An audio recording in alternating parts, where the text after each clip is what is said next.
Karena kan tadi usia pro player itu kan pendek ya. Aha. Kalau misalnya cuman taunya main game, terus Mhm. umur 23 udah pensiun, nggak ngerti Aha. apa-apa, ya Aha. kan berabe juga mas. Perusahaan kantor itu kan banyak juga yang open rekrutmen dari jalur olahraga. Nah, Mm-mm. apakah ada perusahaan yang open rekrutmen dari jalur e-sport olahraganya?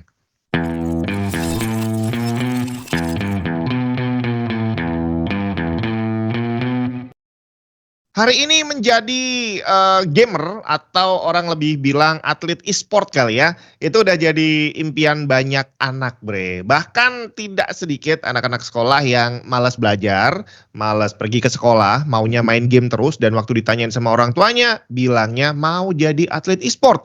Sayangnya banyak orang tua yang percaya langsung dibiarin aja. Nah, hari ini kita akan bahas tentang e-sport ya. Apakah benar kita bisa dengan gampang menjadi atlet e-sport dan berkarir menjadi pemain game? Tapi karena saya nggak punya pengalaman di bidang itu, kita akan undang satu orang untuk menjelaskan semuanya. Selamat malam, Mas siapa ini sudah hadir di sini? Selamat malam mas. Selamat malam. Tahu nama saya nggak? Ayo, nanti lupa. Ngerti lah mas. Iki Ngerti lah ya. nganggo basa Jawa kok nganggo basa Indonesia iki.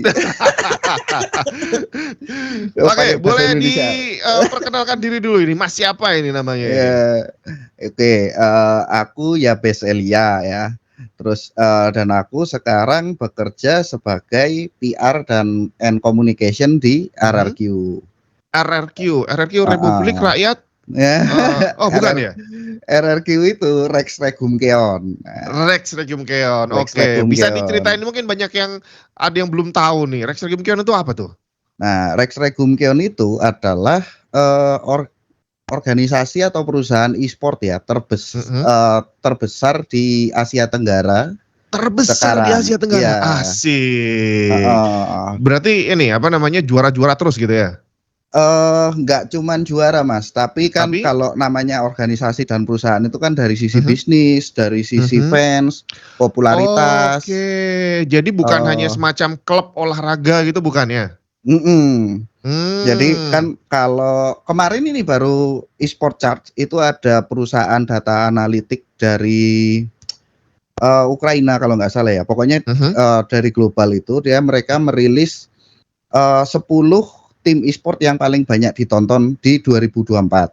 Oke. Nah, RRQ itu juara 2, peringkat 2. Dunia. Global ya, dunia. Global, Iya, buset, mantap. Ini RRQ ada websitenya ya, apa websitenya? ada tim rrq.com. Tim rrq.com, kalau pengen ngeklik Uh, ada di deskripsi. Nah itu kemarin saya kan sempat lihat tuh ada beberapa divisi game, tapi mm-mm. kok kayaknya banyak mobile-nya ya. Ini Ya, kenapa? Apa memang trennya lagi mobile atau gimana nih? ya sebenarnya RRQ itu berdiri dulu dari Dota, Mas. Dari Dari Dota Dota, PC oke kan. berarti Nah, PC cuman ya. cuman memang sekarang kan industri e-sport itu mengarah ke mobile ya. Karena Mhm. memang di Indonesia sendiri salah satu apa ya batasan itu memang di mobile itu kan jauh lebih rendah ya. Oke Kalau oke. PC kalau nggak punya PC kan berarti harus ke warnet terus kan Iya ya. sih, benar benar benar. Nah, sedangkan kalau mobile itu kan enaknya game-game mobile kan Mobile Legend itu apa Free Fire itu kan main Mhm. pakai game handphone 1 jutaan juga udah lancar Bisa. kan ya. Nah, Oke, asik. tuh Tapi untuk divisi PC-nya tetap ada ya. Tim Dota masih tetap ada masih pasti ya. ada. Tim Dota udah nggak ada Udah nggak ada. sayangnya. Loh, kenapa? Udah nggak laku atau gimana? Dota ekosistem Dota di Indonesia kan udah ya menurun Udah tajam lah turun ya. ya. RRQ sekarang Oke. adanya PC itu Valorant, Mas. Valorant. Nah, Oh, hanya Valorant. hanya Valorant di PC. Kalau yang kemarin-kemarin kan ada banyak game-game baru mau keluar gitu. Itu Mm-mm. ada prepare untuk ini kayaknya gamenya bakal rame nih, siapin tim untuk sana atau enggak? Kalau kalau pasti akan nambah game baru tuh mungkin pasti ya, tapi aku Mhm. nggak tahu dalam waktu dekat ini mungkin belum ada. Tapi Oh kalau gitu. nambah game baru entah berapa 5 tahun ke depan gitu, karena kan Pasti ada ya perkembangannya ya. game itu Oh, ada yang baru, ada yang tiba-tiba naik gitu-gitu kan. oke. Kalau konsol nggak ada sama sekali? Konsol dulu kita punya player Street Fighter, Mhm. playernya malah di Jepang itu, player Street Fighter kita. Tunggu, berarti Oh, RRQ Indonesia tapi dia tinggal di Jepang. iya. Wih, Terus kita juga sebenarnya punya punya banyak tim di luar negeri. buset. Dulu ada Ah, di itu tadi Jepang, di mhm. Thailand, di Filipina. Tunggu, Sekarang itu di orang Filipina masih Indonesia yang ada. tinggal di sana atau gimana? Enggak. Itu Oh, memang memang tim orang sana? sana. Memang Oh, orang-orang kalau untuk sana. kantor RRQ-nya sendiri di Indonesia atau di luar? Atau Di ada cabang? Indonesia, di Oh, di Indonesia. Indonesia. Tapi Oh, ada jadi cabang di sana. di sana juga ada cabang. Oke, Heeh. wah mantap banget nih ya. Kalau pengen tahu lebih lanjutnya bisa lihat di deskripsi tadi ya. Nah, kalau di websitenya RRQ tadi tuh ya, itu ada membership. Itu membership untuk apa? Heeh. Untuk daftar jadi playernya RRQ atau Itu fans? untuk Oh, fans. untuk Heeh. fans. Kalau untuk jadi playernya RRQ itu gimana? Harus ngelamar dulu atau ada apa namanya ya, semacam pencari bakat di pertandingan game gitu. Wah, ini cocok nih gue rekrut nih ke RRQ atau gimana tuh? Jadi kalau kalau untuk apa ya pro player ya berarti ya. Untuk Ah, pro betul player betul. itu memang kita tiap Mhm, musim itu kalau Mobile Legends satu musim 1 tahun 2 musim. Jadi mhm, tiap musim itu kita buka ada namanya tryout. Jadi mhm, misalnya yang daftar 600 orang gitu-gitu malah mungkin terakhir sampai 1.000 orang apa ya. Nah, mhm, itu kita saring berdasarkan statistik terus nanti mhm. dites. Terus ketika ada yang memang udah tes tryout bagus, nah itu bisa masuk ke tim MDL dulu. MDL MDL itu? MDL itu ceritanya kayak tim tier 2-nya Mas, Liga 2. Oh, oke. Tapi dari sana kayak sekarang nih tim MPL itu MPL Liga 1-nya ya. Nah, Mhm. itu memang berangkat dari tim-tim Liga 2-nya. Jadi Hmm. udah ada jenjangnya gitu loh Mas. Dari Mhm, fans gitu mhm. kan. Misalnya mau latihan jago, ngirim apa? Tryout ke RRQ, kalau misalnya lolos tryout bisa masuk MDL. Kalau di Oke. MDL bagus bisa masuk ke yang Liga 1-nya ke Hmm. MPL Oke, gitu. mantap. Berarti apa namanya, prosesnya, kalau untuk daftarnya tadi itu Mm-mm. gimana? Daftarnya biasanya ada di IG pengumumannya Mas. Oh gitu. Pengumumannya ada di Instagramnya RRQ. Itu Mhm. di follow aja ya. Oke Di boleh, follow aja bisa di-mention aja nanti sekalian saya tulis di deskripsi, di IG-nya @tim RRQ. tim RRQ. Oke, Heeh. sip. Nah itu tadi soal RRQ ya, sekarang kita akan Heeh. membahas tentang perkembangan e-sport dulu nih Mas Yabes nih. Mm-mm. Menurut Mas Yabes, bagaimana perkembangan e-sport di Indonesia sekarang? Apakah menuju ke arah yang bagus atau malah lebih jelek dari sebelumnya atau gimana nih? Eh kalau ngomong bagus sih sebenarnya gini, menariknya gini. Kalau sebelum pandemi itu Mhm. kuantitas, ketika ngomong kuantitas itu banyak banget Mas. Banyak Sebelum banget. pandemi malahan Heeh. banyak ya? 2017, 2018 itu Mhm. menjamur, ya kan, Oke. turnamen e-sport banyak, tim-tim Mhm, e-sport banyak banget. mhm. Nah, cuman kalau sekarang dibanding sama sekarang, itu kuantitasnya jauh lebih sedikit. Jauh lebih Karena sedikit. pada nggak survive, pada Mmm, nggak melihat e-sport itu eh, dianggap tidak sesusah itu oh awalnya. gitu. Oh tunggu, Nah, survive ini kupikir survive nggak survive Covid, ini kan jadi sedih eh, kan. Bukan ya bukan ya? bukan. Oke. Tapi di sisi lain ya sebenarnya kualitasnya jadi yang akhirnya tersaring gitu loh Mas. Oh gitu, yang tersisa adalah yang kualitas bagus gitu ya? Iya, ya, Mmm, ini kan fenomena kayak gini kan memang terjadi di semua bidang ya. Kayak mhm, zaman dulu tuh zaman nambang emas ya kan. Wah, ada emas di mhm, sini semua jadi ikut penambang. Tapi kan nggak mhm. semuanya akhirnya sukses gitu kan. Iya betul Terus betul. atau misalnya kemarin juga apa kripto ya kan. Wah, semua Mhm. orang bikin kripto ya kan. Oke, Yang collab berarti juga yang banyak kelas ya kan. banyak, sekarang yang sisa yang kaya-kaya. Berarti ini tim e-sport yang tersisa itu memang yang prestasinya udah terbukti gitu ya? Yang prestasinya bagus dan sustain bisnisnya Mas. Karena kan Sus tetap aja kita oh, kan oke. bisnis ya. Iya bener bener bener.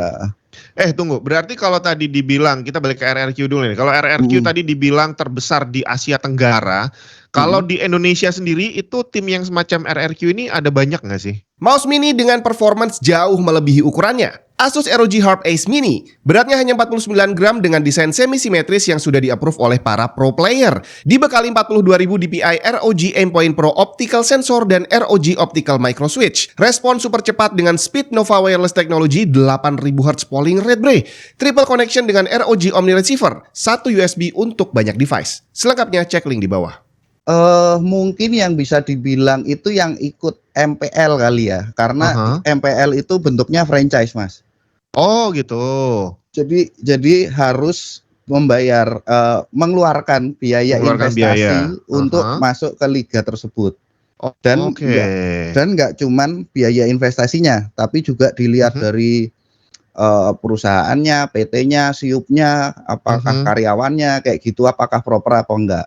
Karena kan nggak mungkin kan misalnya udah ngeluarin terus, karena kan ini liganya liga tertutup ya ceritanya ya, nggak bisa terus aku juara kampung sana langsung masuk MPL, nggak bisa. Oke, iya. Jadi nggak banyak ya jumlahnya ya? Nggak, kalau dibanding sebelum pandemi itu memang jauh lebih sedikit ya. Lebih sedikit. Iya. Kalau di secara angka 10 ada? 10 ada sih, ada kalau Ada. 10. Lebih ya?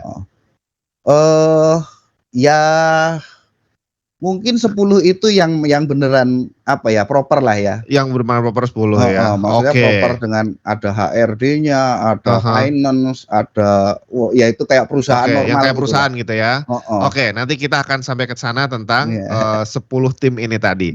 Kita lanjut lagi ke perkembangan e-sport. Nah, kalau dibilang tadi banyak yang nggak survive, tapi sekarang yang survive kualitasnya bagus. Kalau e-sport secara global, secara namanya sport itu berarti dia dianggap sebagai olahraga gitu ya. Kalau nggak salah dia udah masuk cabang olahraga deh. Saya sempat dengar-dengar di KONI itu ada nyebut-nyebut tentang e-sport. Itu benar ya? Benar. Sudah dianggap sebagai olahraga resmi? Sudah. Jadi kalau cabang olahraga itu kan sebenarnya ada tingkatannya tuh ada 2, Mas. Gimana? Ada cabang olahraga rekreasi sama cabang olahraga prestasi. Oke. Nah, kalau jadi misalnya kayak mungkin ya kayak aku yo nggak ngerti banget ya. Tapi misalnya kayak skateboard gitu mungkin olahraga rekreasi. Rekreasi. Nah, kalau e-sport sebenarnya sudah cabang olahraga prestasi. Menurut pengakuan KONI. Menurut pengakuan KONI dia udah masuk. Udah cabang olahraga prestasi. Karena udah itu berarti di PON, kalau di PON udah ada? Udah ada. Udah sejak lama? Wah aku lupa persisnya dari tahun berapa ya. Tapi yang pasti udah ada ya. Dari RRQ berarti rajin ngirim. Beda kan. Kalau RRQ kan jadi, klub ya. Sorry. Iya benar. Kalau kemarin itu kayak misalnya aku ditembusi sama Aceh apa ya. Jadi pemainku ada yang dari Aceh kayak mau minta mereka mewakili PON gitu. Asik, iya. Tapi yang playernya RRQ itu domisili semua di Jakarta atau bisa di masing-masing tempat tinggal mereka di kota yang berbeda gitu bisa?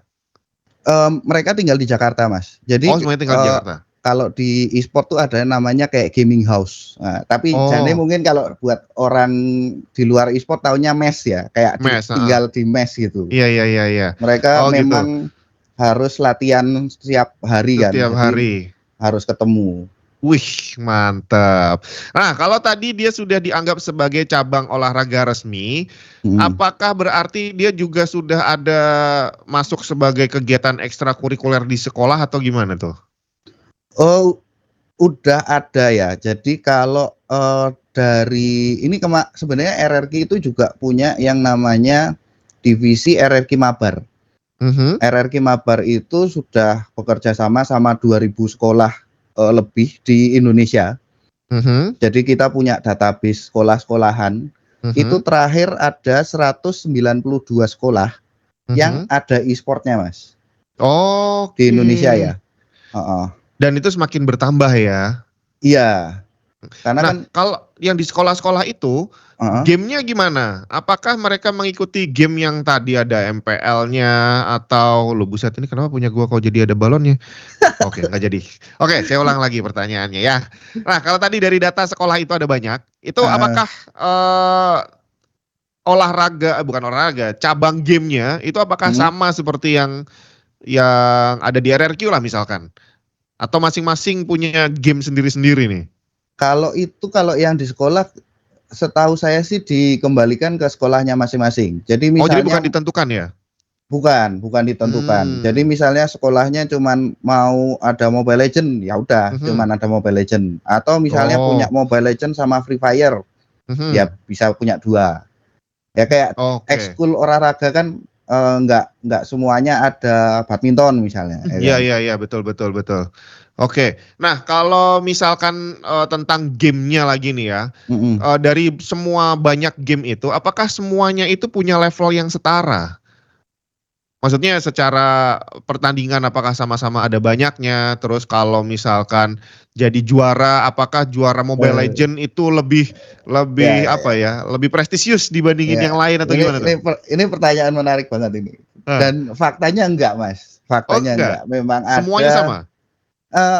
Enggak, memang enggak sama. Semuanya beda-beda.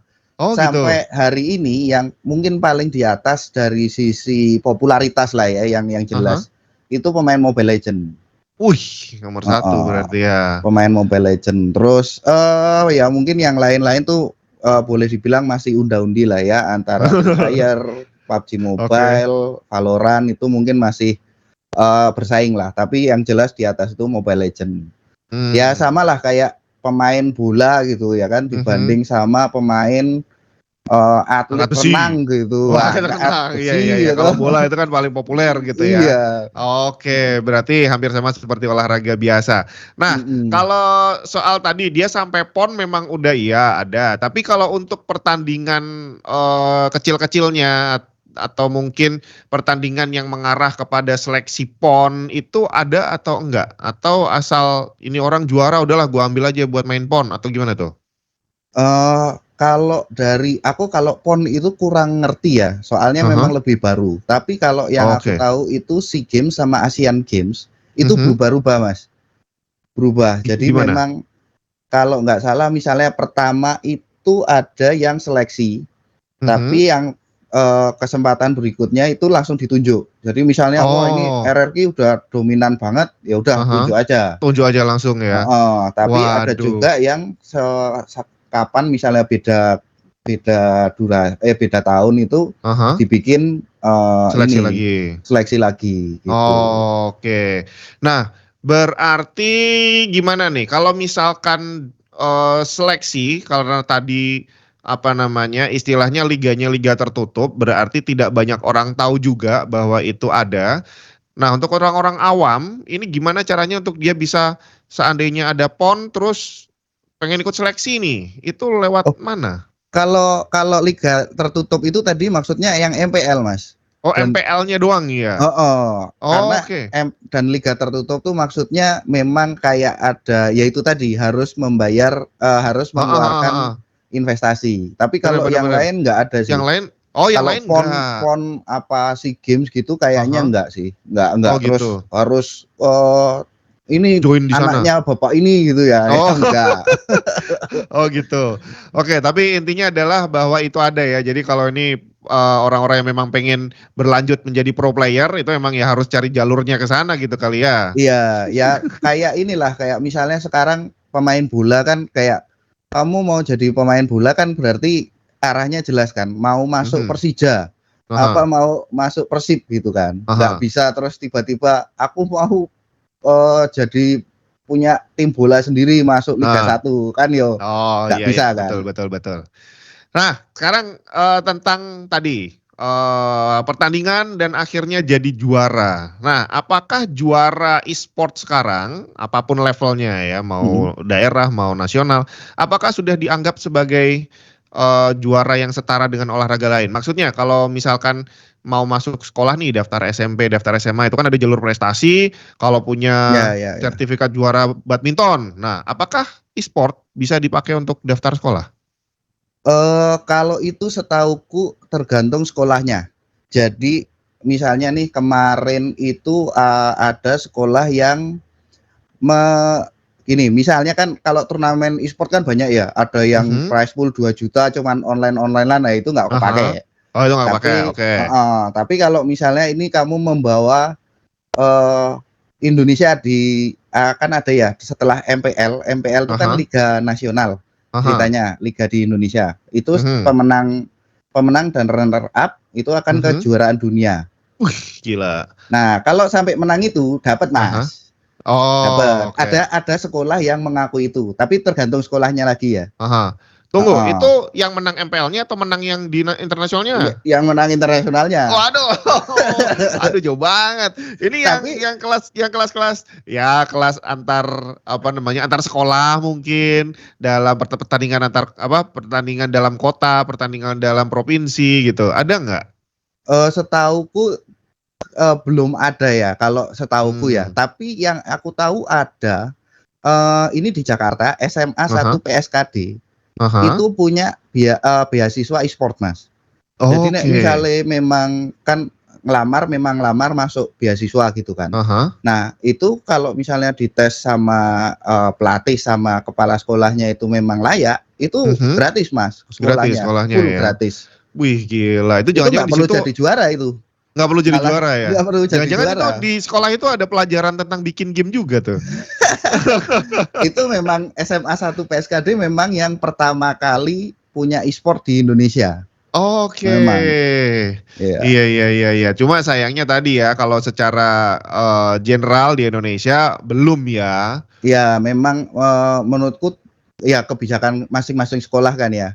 Kalau misalnya mau mengakui yang tingkatan mana gitu kan. Gitu. Oke. Nah ini kan kalau tadi di awal saya di opening itu udah bilang bahwa ada banyak sekali anak-anak tuh yang malas belajar, main game, terus alasannya ke orang tuanya pengen jadi atlet e-sport. Nah, sebenarnya seberapa sulit atau seberapa gampang sih untuk jadi juara? Kan harus ada latihan, tadi kan dibilang tiap hari latihan gitu kan. Nah, latihannya tuh kayak gimana nih? Biar ada gambaran nih orang-orang nih. Jadi kalau ya ini kisi-kisi aja ya, kan nggak mungkin buka dapur. Oh iya, betul. ya, jadi sebenarnya mungkin kasarannya tuh setiap hari itu pasti scrim itu kayak latih tanding Mas. Ketemu tim misalnya Persija lawan Persib gitu. Tiap hari itu pasti ketemu. Tapi karena kalau ini kan online ya, jadi tiap hari bisa ketemu kan. Itu satu, itu pasti scrim itu pasti ada. Terus yang kedua itu pasti soal membahas strategi. Jadi itu ada. Terus yang ketiga itu bahas soal mengembangkan skill individu masing-masing. Jadi misalnya kayak ya kalau main bola itu kan ada latihan tim sama latihan dribble sendiri. Nah, itu juga itu ada teknik gitu ya. Iya. Jadi itu tiga itu yang udah minimal sih. Terus ya biasa sama sebenarnya nggak kalah penting tuh kalau di RRQ juga ada istilahnya kalau tadi itu masih in game sama out game. Out game tuh makan di luar bareng-bareng satu tim gitu-gitu. Itu kalau memang latihan dibangun. Fisik gitu ada nggak sih? Ada. Ada juga ya? Ada. Oh jadi bukan terus di depan komputer terus, di depan HP terus enggak ya? Enggak. Tetap ada aktivitas, harus ada aktivitas fisik ya? Iya, karena kan kalau misalnya stressful ya Mas ya, kalau stressful capek, kalau staminanya nggak bagus tuh ya performa kita pasti turun kan. Iya betul. Kita mau ngedit video, mau main game sama aja. Iya sih sama aja. Nah terus kalau soal gamenya, berarti kalau dia atlet Mobile Legend, ya selama latihan tuh mainnya Mobile Legend terus gitu ya? Iya benar. Tuh, lihat tuh. Jadi kalau mau pengen jadi atlet, itu bukan terus main game semau kamu tuh enggak. Jadi harus satu fokus itu terus. Bosan nggak bosan tetap hajar aja gitu ya. Iya. Iya kan memang kan kayak ya itu kan memang bias ya. Kalau wah sama kayak cerita ini Mas. Wah jadi YouTuber enak ya. Iya bener ini. Ini bener ini. Dipikirnya tiap hari main Cyberpunk padahal cuma jalanin benchmarknya doang. Aduh, berarti itu ya tidak semudah yang dibayangkan orang ya. Jadi ada nggak yang sampai bosen terus langsung berhenti atau mungkin karena bosen terus performance turun terus gitu, ada nggak sih? Kalau bosen mungkin nggak akan bilang bosen ya, tapi kalau aku lihat tuh kayak mereka menyentuh satu dinding. Kan biasa kalau skill itu ada satu dinding yang kalau nggak bisa loncat, ditembus. Nah, kebanyakan itu mungkin istilahnya nggak bosen ya, tapi mereka kayak nggak berhasil gitu ya? Memotivasi diri untuk loncat ke sana. Oke, dan itu ada banyak kayak gitu kejadiannya. Ya banyak, karena kan memang baru juga ya, maksudnya e-sport itu kan baru ya, jadi memang banyak hal yang perlu dipelajari untuk apa sih, memberikan pendidikannya untuk ke sana gitu loh. Oke, nah sekarang kita masuk ke topik utamanya nih, tentang berkarir sebagai atlet e-sport.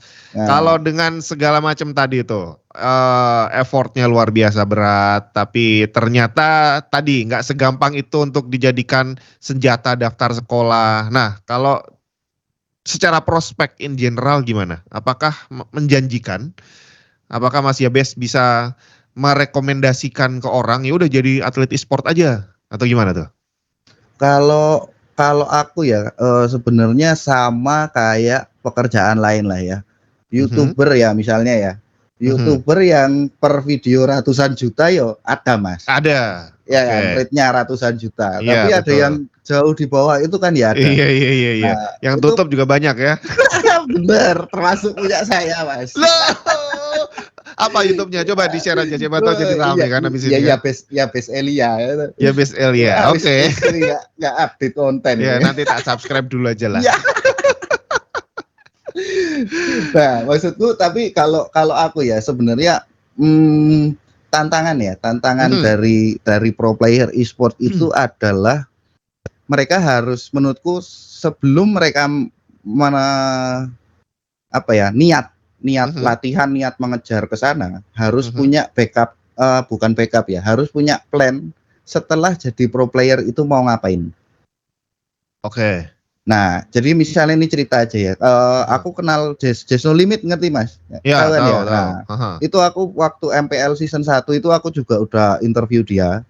Itu memang dia dari awal masuk MPL itu memang sudah punya plan, setelah itu dia mau jadi konten kreator. Oke. Nah, itu yang menurutku yang jago, yang bagus gitu loh. Karena pro player itu kan umurnya pendek ya Mas. Iya, bahkan betul. Lebih pendek dari pemain bola. Buset. Oke. Umurnya dulu nih, rata-rata berarti berapa tuh umurnya? Pemain e-sport itu 24 itu udah dibilang kakek-kakek katanya Mas. Buset. Mulainya umur berapa? Ya 19, 18. 19, 18. Oke, katakanlah 19 ke 24. Berarti cuma 5 tahun aja ya? Iya. Lebih dari itu gimana? Lebih dari itu sebenarnya bisa jadi coach. Ya kan, jadi pelatih. Bisa juga kayak di RRQ itu ada si Soso itu, dia pro player sekarang jadi team manager. Jadi ya karena dia tahu keseharian pro player tuh ngapain, tantangannya pro player, makanya dia sangat cocok lah jadi manajer yang ngurusin anak-anak gitu. Tapi kebanyakan sih memang yang udah ngetop itu ya jadi konten kreator. Nah, kalau tadi dibilang jadi manajer itu kan berarti kalau RRQ punya playernya ada berapa nih total? Sekarang. Sekarang itu mungkin ada 40-an kali ya, 40-an. Ya. Manajernya ada berapa? Manajernya ada ya jumlah timnya. Berarti MLBB 3, 4, 6 apa 6 ya? 6 orang. Berarti dari 40 orang itu hanya 6 yang bisa naik jadi manajer. Sisanya terserah plan lu mau jadi apa gitu ya. Jadi ya emang sama kan. Seperti di kantor sebenarnya kan ya. Yang bisa naik jadi manajer kan gak semuanya kan. Iya. Nah, cuma bedanya kalau di kantor kan lu masih bertahan sebagai karyawan, tapi kalau di pro player lu nggak jadi manajer berarti lu harus cari sendiri gitu kan penggantinya. Oke. Nah, berarti kalau kita bicara apa ya, tingkat kesulitan, apakah lebih susah untuk jadi pro player dan berkembang untuk survive ke depannya atau cari kerja biasa? Ini kalau Mas Yabes dengan kapasitas Mas sekarang dan ini ada orang nanya, bro gue pengen jadi kayak gini nih, lu bisa saranin apa? Nah, apakah Mas Yabes akan lebih mengarahkan dia kemana nih secara tadi tuh tingkat kesulitannya tuh? Lebih gampang cari kerja atau jadi pro player? Wah susah. Susahnya Susah gini ya? Mas. Susahnya gini. Kalau misalnya kayak pro player yang beneran sukses gitu ya, yang jago ya Mas ya. Eh itu pendapatannya 300 juta sebulan bisa Mas. Gila. Itu adalah yang sukses. Tunggu, ini yang dari RRQ doang atau dari dia jadi konten kreator juga? eh itu itu waktu masih jadi player pun bisa segitu.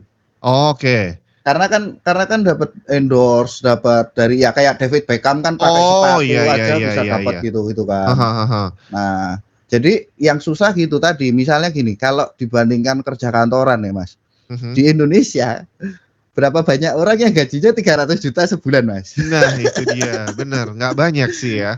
Iya kan, ya segelintir juga Mas. Segelintir Pertanyaannya ya. memang ya kecil, mungkin eh lebih mudah jadi pekerja kantoran karena peluangnya lebih banyak. Oke. Ya kan, kantornya lebih banyak. Kantornya lebih banyak. Ya kan, di Indonesia mungkin udah ada puluhan belasan juta kantor kan. Sedangkan kalau timnya yang memang mau ngasih gaji kan ya nggak sebanyak itu. Oke, jadi kayak Ya, piramid gitu ya. Masuknya iya, gampang, tapi kalau mau sukses naiknya semakin kecil gitu ya. iya. Oke. Ya kalau menurutku sih sebenarnya balik lagi ya. Kalau memang tadi udah ada plan nih, aku pokoknya harus bisa nih misalnya sampai MPL juara MPL gitu ya kan. Terus habis itu aku mau buka toko, aku mau buka kos-kosan dengan uang yang tak tabung kemarin. Nah, ya itu Oke. bagus Itu ya. plannya ya. Oke, mantap. Jadi plannya nggak perlu jadi manajer dengan duit yang lu dapat karena sebanyak itu bebas mau bikin usaha apapun gitu ya. Oke, mantap. Nah, kalau tadi nih apa namanya? Berarti kan kalau orang pengen ya udahlah berarti gue pengen mengadu nasib aja nih jadi pro player nih. Itu apa yang harus dia lakukan pertama kali nih? Apakah dia harus kalau sepak bola tuh kadang orang kan kelihatan bakatnya tuh. Masih kecil bisa juggling, tahu-tahu kan. Nah, kalau game ini apa bisa kelihatan dari anak kecil nih? Ini anak ini kayaknya punya bakat nih. Rekrut aja nih atau gimana tuh? Ya kalau menurutku yang pertama harus dilakukan tetap yang tadi Mas Jun bilang di awal. Jangan cuma main game sebenarnya. Oh gitu. Ya kan? Karena kan tadi usia pro player itu kan pendek ya. Kalau misalnya cuma taunya main game, terus umur 23 udah pensiun, nggak ngerti apa-apa, ya kan berabe juga Mas. Iya sih. Ya kalau ke top, kalau jadi pro player ke top, ya kan. Makanya misalnya pun kalau tadi oke jadi habis buka pro player, aku mau buka kos-kosan. Ya berarti dia harus belajar cari lokasi kos-kosan yang bagus tuh kayak apa. Iya toh.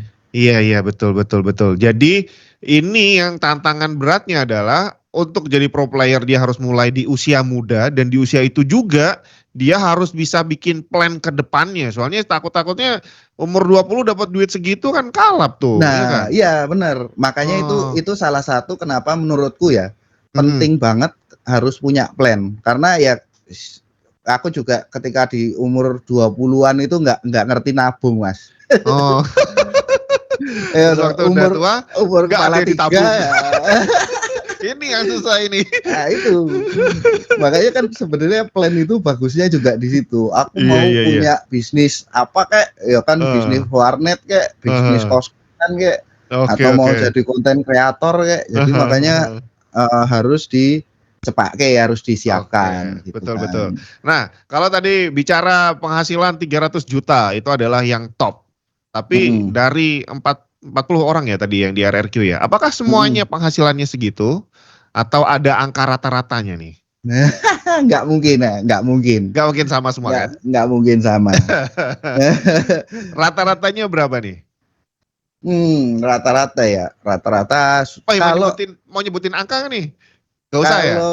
Kalau MPL kalau yang MPL. tadi MPL itu Liga Franchise, Aha. itu memang ada UMR-nya, Mas. Oh, ada UMR-nya? Memang ada di kontrak sama Muntun, sama Aha. publishernya itu ada UMR-nya. Wih, asik. Dan itu berarti standar internasional dong? Enggak internasional, standar Oh. 1 MPL. Oh, 1 MPL. Jadi misalnya playernya RRQ sama playernya EVOS sama playernya Onyx gitu ya, pokoknya minimal ada sama. minimalnya Minimal segitu. sama. Minimalnya berapa? Kalau nggak salah 2000 berapa tuh 7 juta Bu ya, Mas. 7 juta minimal ya. Minimal ya, oke. Tapi ini minimal ya, ada Ya, memang betul. player-player yang jadi bayar Lebih dari itu. Ya, ada. Oke. Terus ditambah tadi endorse dan segala macamnya itu ya. Oke, mantap banget. Nah, terus statusnya mereka di RRQ itu apakah kontrak atau lu nggak menang out atau gimana? Kontrak sih, kontrak. Oh, kontrak. Iya, kontrak itu biasanya, tapi kalau nggak salah mereka kontraknya per musim ya. 1 tahun 2 musim. Iya, 1 tahun 2 musim. Oke, jadi tetap kontrak dan based on performance. Kontrak itu sebenarnya tentatif sih, Mas. Kontrak itu mungkin ada yang langsung setahun, ada yang maksudnya nggak bisa dipukul rata ya. Oh iya. Tapi performance tetap masuk pertimbangan kan? Iya pasti. Nah, dari tadi 40 orang itu seberapa sering terjadi pergantian pemain karena tadi ini performance turun, kayaknya nggak prospek, out, ganti orang baru, sering nggak? Dalam setahun kemarin lah. Enggak sih Kak, setahun kemarin ya, 2024 ya berarti ya. 2024 itu MPL ya, itu ganti semua pemain kecuali 1 orang. Dari berapa pemain cuman stay 1 orang. Buset. Karena apa kok diganti? Nah, itu sebenarnya kalau bukan nggak cuman masalah performa ya sebenarnya. Karena masalah kan ini juga apa ya, ketika kita ngomong tim kan, ini timnya mau dibikin yang tim agresif apa tim defensif ya, kayak Chelsea apa kayak Barcelona apa kayak Juventus gitu. Nah, itu kan itu yang akhirnya dipertimbangkan juga ke pemainnya. Aku misalnya mau bikin tim kayak Juventus ya, yang defensif gitu misalnya. Ya aku jangan nyari yang agresif semua gitu kan. Berarti lebih nyari yang kayak gitu sih, Mas. Nah, itu berarti ada tim divisi 2-nya atau dari hasil rekrutmen baru yang jadi penggantinya? Biasanya dari dua tipe, Mas. Biasanya dari 2, kalau musim sudah berjalan ya, biasanya itu dari 2 jalur.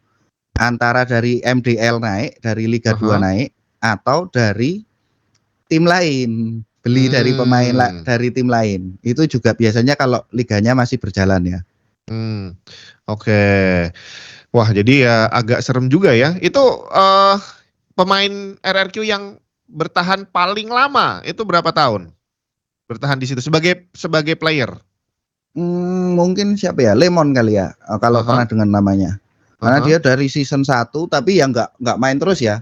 Kayak sempat break, misalnya 2 season, habis itu main lagi. Break itu statusnya keluar dari RRQ atau gimana? Enggak, kayak sempat break, ya break aja. Oh, break aja. Kayak kuliah cuti gitu loh, Mas. Oh, tapi masih digaji yang UMR MPL tadi? Kayaknya kalau nggak main nggak digaji. Oke. Aku tapi ini kurang ngerti ya. Tapi ya. Ketoknya kalau nggak main nggak digaji. Berarti berapa lama kalau dari season 1 sampai sekarang itu? Tahun? Enggak sampai sekarang, sampai kemarin 13 dia masih main. Berarti 2018 sampai 2024. Buset. Lumayan ya, tapi cuma itu doang yang paling lama ya.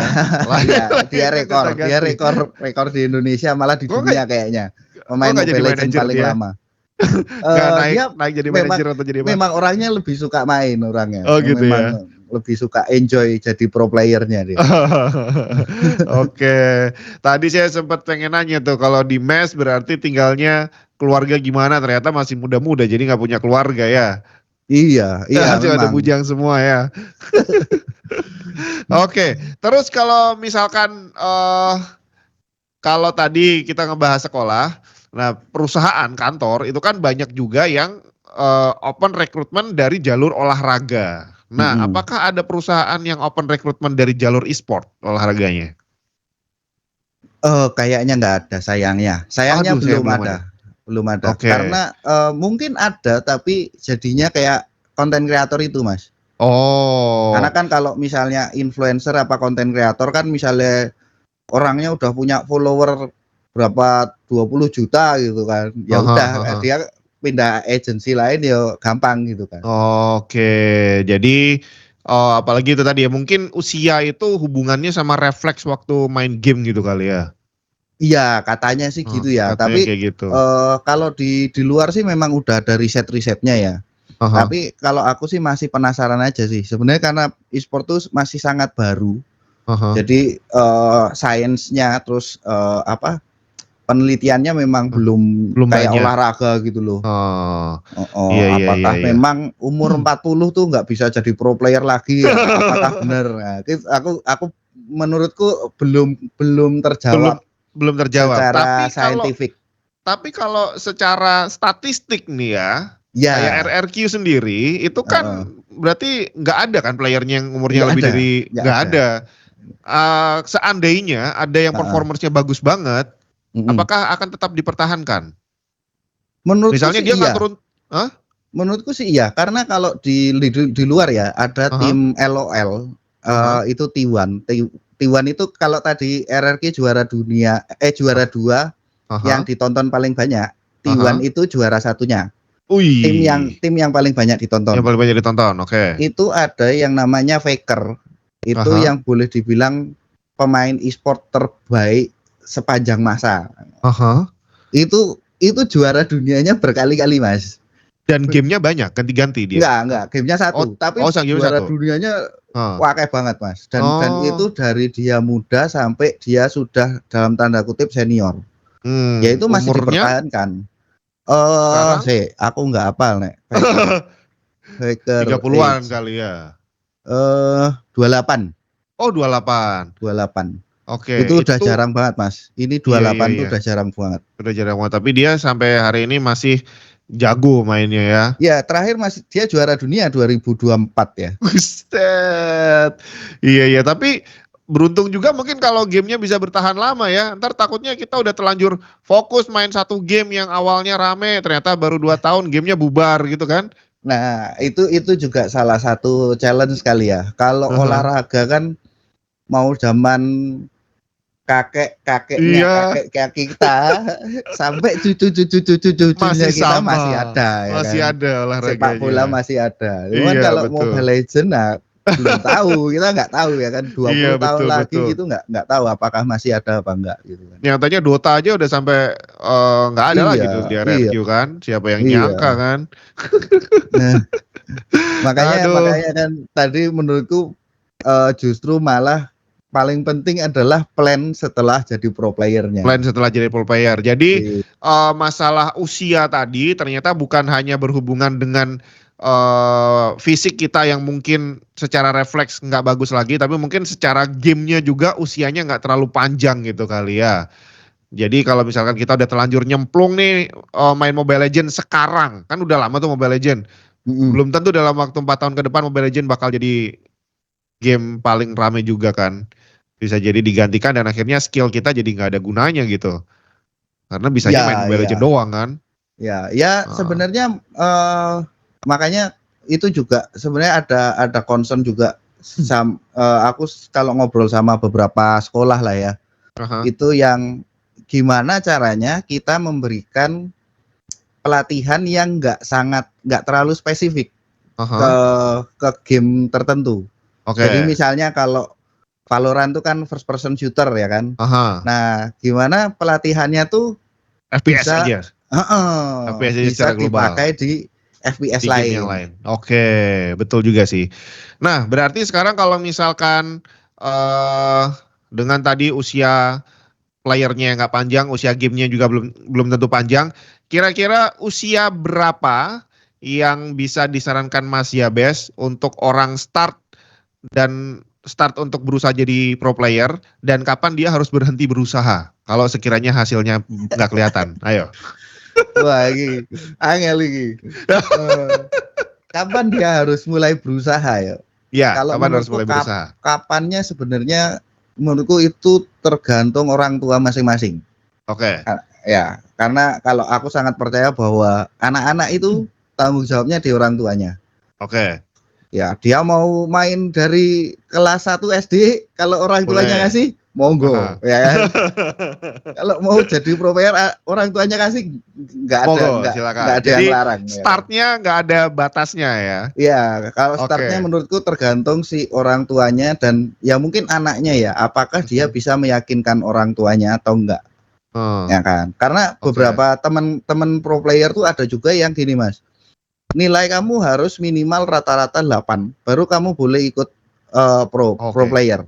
Ya, ini setuju sih. Soalnya banyak juga di sekolah itu boleh ikut ekstrakurikuler, boleh ikut pertandingan, tapi yang penting nilainya bagus. Begitu nilainya jeblok, pertandingannya berhenti dulu gitu ya. Iya. Oke. Nah, terus kapan dia harus berhenti nih?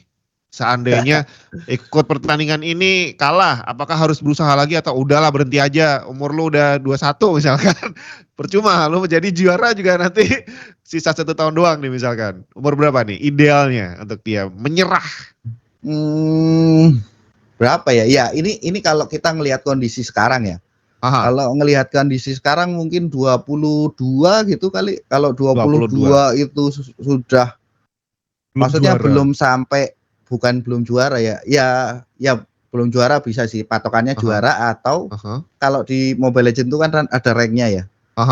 Kalau umur 22 masih di epic gitu ya, mendingan jangan. Mendingan jangan. Tahu diri.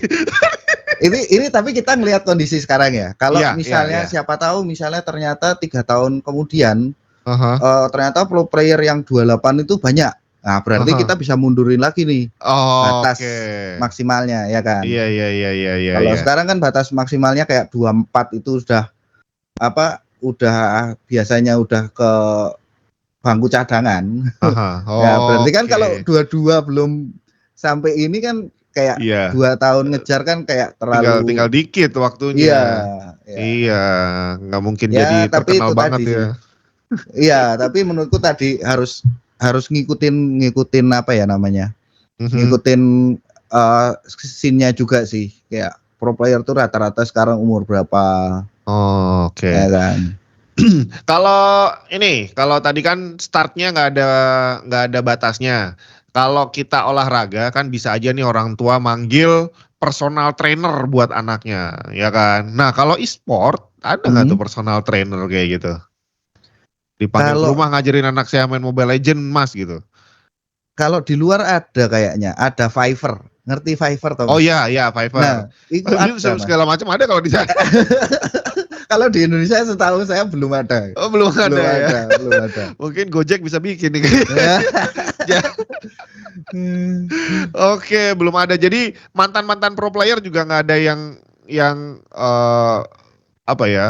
coba bikin usaha kayak gitu, belum ada kali ya? Belum ada kayaknya, belum ada. Kayak misalnya pun kursusan gitu kayaknya juga belum pernah ada yang nyoba kayaknya. Ya mungkin ada tapi nggak resmi apa gimana gitu ya. Kayak misalnya ini loh Mas, jasa gendong gitu-gitu. Oh iya itu. Joki. Ya joki apa jasa gendong. Ya kalau jasa gendong kan kayak dalam tanda kutip bisa sambil ngajarin gitu kan. Tapi bukan kayak ngeles gitar gitu toh. Iya betul. Oke, jadi ya ini tadi ternyata jadi pro player itu tidak segampang. Ya sebenarnya memang gak ada yang gampang sih. Jadi YouTuber juga gak gampang, cari kerja juga gak gampang gitu kan. Dari Mas Yabes, ini sebelum kita akhiri, ada pesan-pesan gak nih buat anak-anak yang tadi di awal masih semangat, gue gak mau sekolah, maunya main game aja. Dan buat orang tua yang anaknya kayak gitu, gimana? Pesan dari Mas Yabes gimana nih? Kalau menurutku sebenarnya di RRQ pun juga sekarang ada pemain MPL, itu namanya Hazel. Itu dia masih SMA Mas. Makanya dia selama dia masih harus punya kewajiban lebih untuk sekolah, dia nggak akan mungkin nggak akan banyak jadi pemain utama lah. Oke, jadi memang di RRQ pun sekolahnya tetap Iya, diprioritaskan. iya, karena kan sebenarnya ketika RRQ itu mengontrak pemain, kita juga memberikan janji, ya kan, ke orang tua bahwa ini anaknya dijaga baik-baik loh. Oke. Nggak terus ya kan, orang tuanya kan kan takut kan. Iyalah, Apalagi betul. misalnya kayak tadi 19 ini anakku nginep di mana ya kan, di sekolah apa enggak gitu kan. Iya betul. Itu di RRQ pun gitu. Kalau harus diselesaikan dulu kewajibannya. Ya minimal sekolah gitu loh. Sebenarnya sama di RRQ juga. Ya kebetulan karena aku PR-nya ya Mas ya. Aku disuruh ngajarin anak-anaknya tuh ngomong Mas. Kayak ada workshop public speaking. Nah, gitu. Asik gitu. Itu mungkin gimana kalian mempersiapkan caranya untuk jadi konten kreator gitu ya? Iya, salah satunya gitu kan. Karena kita juga nggak mau kan ini anak-anak yang jadi pro player ketika misalnya pensiun terus menghilang gitu aja gitu kan. Makanya kita juga Pak Ape CEO-nya RRQ juga ngasih, "Bes kamu harus ngajarin ini anak-anak caranya misalnya di interview media, ketika ngomong streaming gimana caranya gitu." Oke, berarti jadi pro player bukan hanya soal main gamenya aja, tapi ada banyak sekali skill lainnya yang juga harus diasah gitu ya. Iya. Dan terutama tadi sekolah tetap harus, karena lulus SMA itu biasanya umur berapa sih? 18, 19 gitu kali ya. Nah jadi walaupun lulus SMA, bukan jenjang karir sih, untuk masuk jadi pro player masih bisa kan ya? Masih Setelah bisa. lulus SMA. Jadi selesaiin aja dulu sekolahnya dengan bagus, sambil latihan, baru nanti ikutan. Oke, jadi kalau misalkan tadi pengen join ke tim seperti RRQ, berarti ranknya ditinggiin dulu di dalam gamenya. Ya. Terus kalau ada open recruitment langsung daftar gitu. Paling kalau mau anggap aja kayak gini Mas. Kayak misalnya kalau anak-anak kan setiap anak punya hobi, main gitar ya kan misalnya. Nah, ya kalau misalnya mau jadi pro player, hobinya jangan ganti-ganti aja. Oh gitu. Ya kan. Kalau misalnya sekolah kan tetap nggak berarti terus main gitar 24 jam, sekolahnya ditinggalkan nggak juga. Tapi biasanya anak-anak itu kan mungkin kelas 1 hobinya main gitar gitu. Terus kelas 2 hobinya main game. Kelas 3 hobinya nyanyi ya, enggak ada yang jago. Itu jangan ya. Enggak ada yang jago. Kalau memang menurutku cukup sebenarnya dari misalnya pun SMP gitu ya. Tapi ya jangan gonta-ganti. Tapi itu jadi hobi aja, tapi dan hobinya dipelajari bener, kayak main gitar tuh yang genjreng yang bener tuh gimana, metik yang bener gimana. Gitu sih. Sebenarnya itu cukup sih. Jangan lewat jangan dilupakan sekolahnya juga gitu. Oke, jadi sekolah jalan, fokus sama hobinya biar skillnya semakin terasa. Terus RRQ sendiri kalau buka rekrutmen dalam 1 tahun berapa kali? Buka 2 kali dalam setahun. Itu biasanya kalau selesai MPL. Kalau selesai liganya masing-masing lah. Kalau MPL kan Mobile Legends. Ya, kalau Free Fire ya setelah selesai liganya itu biasanya suka ada tryout gitu.